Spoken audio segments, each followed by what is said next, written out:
안녕하세요. 오늘 저희가 함께 살펴볼 자료는 이마트 주식 투자 분석 리포트입니다. 2025년 7월 15일자 자료고요. 국내 1위 대형마트죠, 이마트. 현재 상황이랑 투자 매력도 한번 깊이 파헤쳐보겠습니다. 특히 최근 실적이 아주 극적으로 좋아졌다는 소식이 있던데 이 부분을 좀 집중적으로 보죠. 시작하기 전에요. 오늘 저희가 나누는 이야기는 제공된 자료에 근거한 분석일 뿐이고요. 실제 투자 결정은 듣고 계신 여러분 각자의 신중한 판단과 책임하에 하셔야 한다는 점 꼭 기억해 주십시오. 네, 맞습니다. 보내주신 리포트 보니까요. 이마트의 어떤 매력적인 부분, 또 반대로 좀 조심해야 할 위험 요인들, 이런 것들을 균형 있게 살펴보는 게 중요할 것 같습니다. 단순히 숫자만 볼 게 아니라 그 숫자들이 뭘 의미하는지, 또 전반적인 시장 상황 속에서 이마트가 지금 어디쯤 와 있는지 이걸 이해하는 데 좀 초점을 맞춰보겠습니다. 좋습니다. 그럼 바로 본론으로 들어가 볼까요? 역시 가장 먼저 눈에 띄는 건 실적이에요. 2025년 1분기 영업이익이 무려 1,593억 원. 전년 동기 대비 이게 238% 넘게 증가하면서 흑자 전환에 성공했다고요?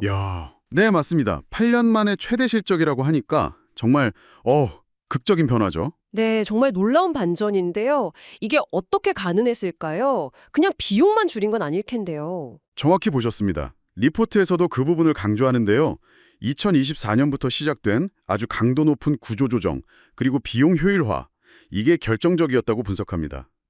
고정비를 줄인다거나 구매 방식을 통합한다거나 단순히 허리띠만 졸라맨 게 아니고요. 사업의 어떤 근본적인 체질을 바꾸려는 노력이 이제 성과를 보고 있는 거죠.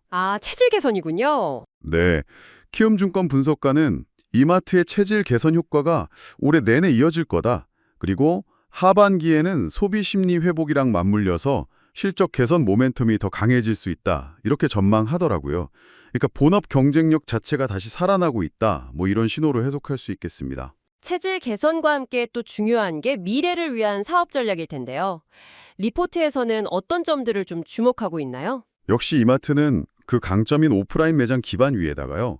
SSG닷컴을 중심으로 한 온라인 역량을 계속 강화하는 이른바 옴니채널 전략에 집중하고 있습니다. 옴니채널이요? 네, 오프라인 매장 경험하고 또 온라인의 편리함, 이걸 잘 연결해서 시너지를 만들겠다는 거죠. SSG닷컴 처리 목표가 하루 36만 건이라고 하니까 규모도 상당하고요. 그 옴니채널 사실 말은 참 좋은데 현실적으로 온라인하고 오프라인을 매끄럽게 연결하는 게 이게 쉽지 않잖아요. 리포트에서 구체적인 시너지 방안 같은 예시가 좀 있었나요? 구체적인 실행 방법까지 아주 상세하게 다루진 않았지만 방향성 자체는 상당히 뚜렷해 보입니다. 그리고 여기에 더해서 창고용 할인점인 트레이더스나 가성비 좋은 PB 중심의 노브랜드, 또 아주 알짜죠? 스타벅스 지분 50% 같은 이런 다양한 사업 포트폴리오, 이게 또 안정성을 더해주는 강점이고요. 그리고 신선식품 경쟁력 강화, 이것도 빼놓을 수 없는 핵심 과제로 언급되고 있습니다. 그렇군요. 긍정적인 요인들을 쭉 봤는데 당연히 리스크도 있겠죠. 리포트에서 지적하는 주요 위험 요인은 어떤 것들이었나요? 네, 몇 가지 좀 주의 깊게 봐야 할 점들이 있습니다. 첫째는 아무래도 대형마트 사업이라는 게 국내 경기 변동성에 좀 민감할 수밖에 없다는 점. 그렇죠. 소비 심리가 위축되면 바로 타격이 오니까요. 맞습니다. 바로 직접적인 영향을 받을 수 있죠. 그리고 둘째는 역시 온라인 경쟁입니다. 쿠팡이나 네이버 같은 거대 플랫폼과의 경쟁이 여전히 매우 치열합니다. 온라인 경쟁은 정말 앞으로도 계속 쉽지 않은 싸움이 될 것 같네요. 네, 그렇습니다. 그리고 셋째로는요. 이게 좀 잠재적인 부분이긴 한데 신세계그룹과의 계열 분리 가능성이라든지 또 그에 따른 SSG닷컴 지분구조 변화 같은 그룹 지배구조 관련 불확실성, 이것도 좀 고려해야 할 부분이고요. 마지막으로 대형마트 규제 문제나 아니면 실적이 좀 부진한 가맹점을 정리할 때 드는 비용 같은 잠재적인 부담 요인도 언급은 되었습니다. 이런 긍정적인 면과 또 위험 요인들을 종합해서 증권가에서는 이마트를 그럼 어떻게 평가하고 있나요? 리포트를 종합해보면 신한, 키움, 한국투자증권 같은 대부분의 증권사들은 매수 의견을 내고 있습니다. 목표 주가도 한 11만 원에서 14만 원 사이로 제시하면서 꽤 긍정적인 시각을 유지하고 있어요. 이런 실적 개선 기대감이 사실 연초 대비 주가가 한 11% 정도 올랐는데 여기에도 어느 정도는 반영되어 있다. 이런 분석이고요. 대부분은 긍정적인 편이군요. 근데 혹시 다른 의견은 없었나요? 물론 있습니다. 골드만삭스 같은 경우는 목표 주가 8만 5천 원에 매도 의견을 냈다는 점도 우리가 참고할 필요는 있겠습니다. 아, 매도 의견도 있군요. 네, 이렇게 다양한 시각이 공존하고 있다는 점을 인지하는 게 중요하겠죠. 네, 그렇군요. 그럼 정리를 좀 해보겠습니다.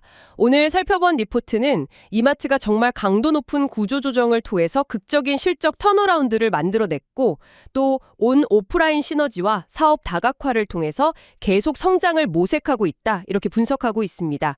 하지만 동시에 내수 경기 변동성이라던가 아주 치열한 온라인 경쟁, 또 그룹 구조 관련 불확실성 같은 그런 리스크 요인들도 분명히 존재하고요.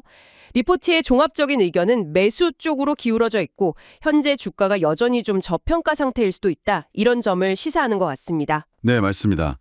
이마트가 내부적으로는 체질 개선에 상당히 성공했지만 여전히 외부 환경은 녹록지 않은 게 사실입니다. 앞으로 이마트가 이렇게 강화된 본업 경쟁력을 바탕으로 해서요. 말씀하신 온라인 시장 경쟁 심화라던가 또 거시경제의 어떤 변동성이라는 파고를 어떻게 잘 넘어설지 이게 중장기적인 성장의 관건이 될 것으로 보입니다. 오늘 저희가 이야기 나눈 여와 요인들 중에서 듣고 계신 여러분께서는 이마트의 미래에 어떤 점이 가장 중요하다고 생각하시는지 한번 스스로 질문을 던져보시는 것도 좋을 것 같습니다. 네, 오늘 저희가 살펴본 내용은 어디까지나 분석 리포트에 기반한 이야기였고요. 투자는 항상 여러분의 신중한 판단 아래 이루어져야 한다는 점 다시 한번 강조드립니다. 혹시 오늘 분석 내용을 넘어서 실제 트레이딩 매매 전략이라든지 좀 더 구체적인 정보에 관심이 있으신 분들은요. 그 정우영의 진짜 주식이라는 유튜브 채널이 있더라고요. 거기서 매일 오전에 라이브 방송을 한다고 하니 참고해 보시는 것도 하나의 방법이 될 수는 있겠습니다. 물론 다시 한번 말씀드리지만 모든 투자 결정의 최종적인 책임은 투자자 본인에게 있다는 점 꼭 기억해 주시기 바랍니다.